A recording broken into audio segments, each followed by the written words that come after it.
چی میگویی؟ فقط میزیک من نمیفهم تویی؟ ای من میتونم یک میگم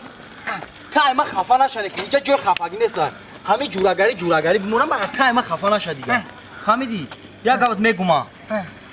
همین قطع کو من دخترا میبینن کو میگن دیونه من قطعی من یگان دخترش نیاز نشده است ایروز قطعیم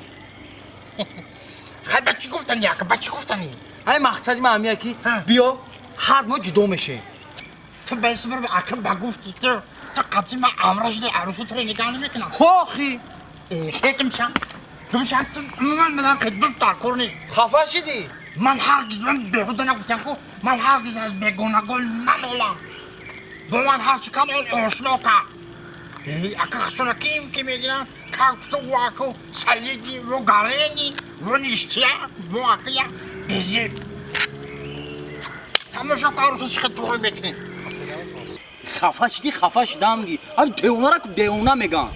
با همه خفه میشوه اول ما یه عروس میگیری میون کو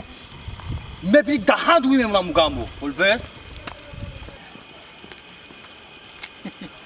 السلام علیکم دکتر خاله سلام علیکم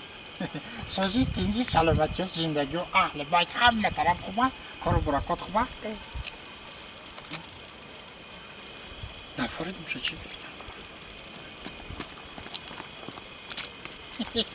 میگم که دختر خاله مهر و محبت شما مرا کشیده همجا چون این دختر خوشرویی که شما مده مخلوش من بچه گنده نیستم من بچه سیمپاتیشم بعضی آدم هایدی من میدونم که من احمد میتونه که شما مده به درجه علی مخلوقی چی میخواهی احمد چی میخواهی میگم که آخه شما مده مخلوقی بیابریم ایسو من یک گاو بریام بخوریم طرف خونه دا بابا صحبتمون